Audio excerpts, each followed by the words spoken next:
Begin story. The war between humans and the Ceruleans had ended 6 years ago, but the galaxy still bled.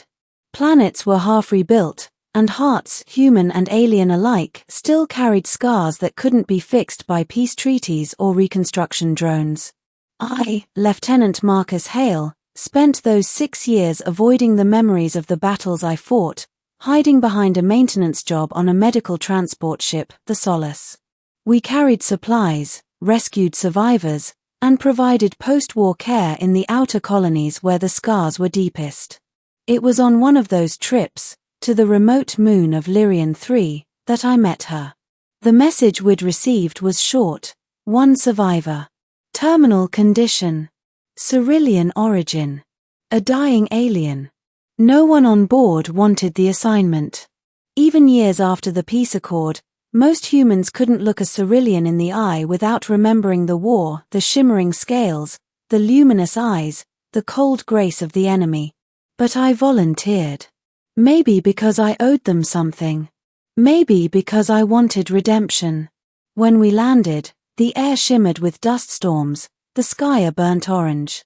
Our scanners led us to a makeshift bunker, a remnant of the war, half collapsed, half swallowed by sand. Inside, I found her. She was sitting upright, wrapped in a tattered silver cloak. Her skin, pale violet and faintly bioluminescent, glowed softly even in the dim light.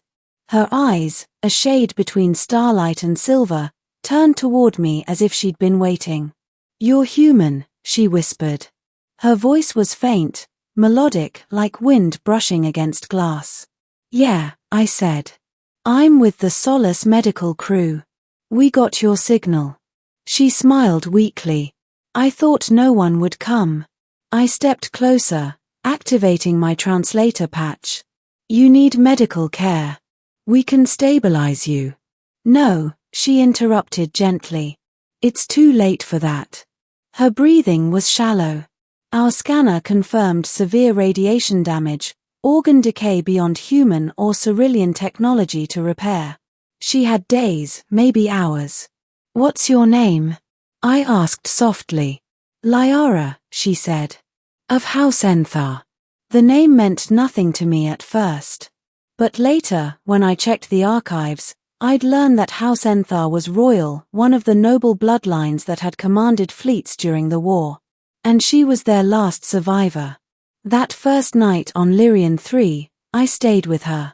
We couldn't move her without killing her, so I set up a field tent, gave her water, adjusted her life support patch. She refused morphine, saying she wanted to stay awake. At one point, she looked at me with those luminous eyes and said, "Do you know what the stars told me before my ship fell?" I shook my head. They said I would meet him before I returned to the light. The one who would not look at me as an enemy. "I'm just doing my job," I said, too quickly. She smiled, that faint, knowing smile. Humans always say that when they're afraid of meaning more. By the third day, the storms had worsened. We were stuck planetside, cut off from the Solace. Liara spoke more as her strength faded. About her world oceans that glowed under twin moons, the way her people bonded through shared memory. Marriage, she explained, was not a ceremony for us. It was a merging, two souls touching, their life patterns woven forever. It was peace. Then, one night, when the wind howled like a wounded creature, she said, "I have one last wish, Marcus." I looked up from the heater I was repairing. "What is it?" "I wish to die as a wife." I froze. "Liara." She raised a trembling hand. "Not in your sense. Not for ownership or claim. In mine, for connection. To not fade alone. To join with another before the light takes me." She smiled sadly. But no Cerulean survived to grant me that. Her eyes shimmered as she looked at me. "Unless." I understood. And I couldn't move. "You want me," I whispered, "to be the one?" "Yes," she said simply. "Not because you are human. But because when you looked at me, you didn't see a ghost. It should have been impossible. Human and Cyrillian neural patterns weren't compatible. The bond ritual involved direct psychic resonance, something dangerous, maybe fatal, to attempt cross-species. But Liara didn't care. And the truth was, neither did I. She was dying. And I was tired of being the man who only showed up too late to save anyone. So, I said yes. That night, under the fractured dome of the bunker, with dust swirling like golden smoke around us, she placed her palm against my chest. Her skin was warm, almost electric. "Close your eyes," she whispered. "And don't resist." Light poured from her fingertips, silver, gentle, infinite. It wasn't painful, but I could feel something enter me. Memories, fragments of a world long dead. Oceans. Songs. 1,000 alien faces laughing under starlight. I saw her as a child, training in temples that floated above the clouds. I saw her commanding a fleet, watching as human ships descended on her home. And then I felt her pain. The loneliness. The final battle. The silence afterward. Tears burned my eyes. When I opened them again, she was crying too. "It worked," she whispered, smiling through her tears. "Our hearts are bound." And then she collapsed. I caught her before she hit the ground, holding her close as her light dimmed. "I can feel you," she whispered. "Even when I close my eyes. Even when I go." "Don't go," I said, my voice breaking. Her hand touched my face. "You've already given me more than I deserved. You gave me peace." And then her light faded completely. The room went silent, except for the storm outside. When the solace finally reached us 2 days later, I was still there, holding her body. The crew didn't understand. Some thought I'd lost my mind. I buried her where the sand met the broken horizon. No tomb, no marker, just a small shard of her ship, carved with her name in both our languages. But when I stood, something strange happened. A pulse of warmth deep inside my chest. Like a heartbeat that wasn't mine.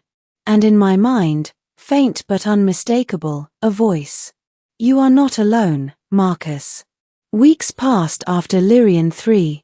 I returned to duty, though sleep never came easily.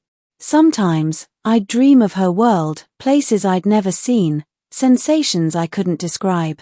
Once, during a solar flare incident aboard Solace, I blacked out for seconds and woke to find my hand guiding the ship's controls, correcting the flight path before the computer could react. The doctor said it was impossible. But deep down, I knew what had happened. Part of her instinct, her will lived inside me now. And sometimes, when I looked out the viewport into the sea of stars, I swore I could feel her there. Watching. Smiling. Months later, while repairing a comms relay in orbit over Rhina 4, I received a transmission I wasn't supposed to get. A deep space beacon, ancient, faint, encrypted in Cyrillian code. It contained only one phrase, repeated over and over. "The Queen's echo returns to the stars." Our comms officer dismissed it as static interference. But when I decoded it privately, I found something else. Coordinates. They pointed to a region of space far beyond known trade routes, near the nebula of Veils, where light itself bends. Something in me knew I had to go. I left Solace under a false assignment. Took a one-man shuttle. Followed the signal. For 3 days, I drifted through that endless silver fog until the stars vanished, replaced by ripples of light that shimmered like living silk. My instruments died one by one. Then I saw it.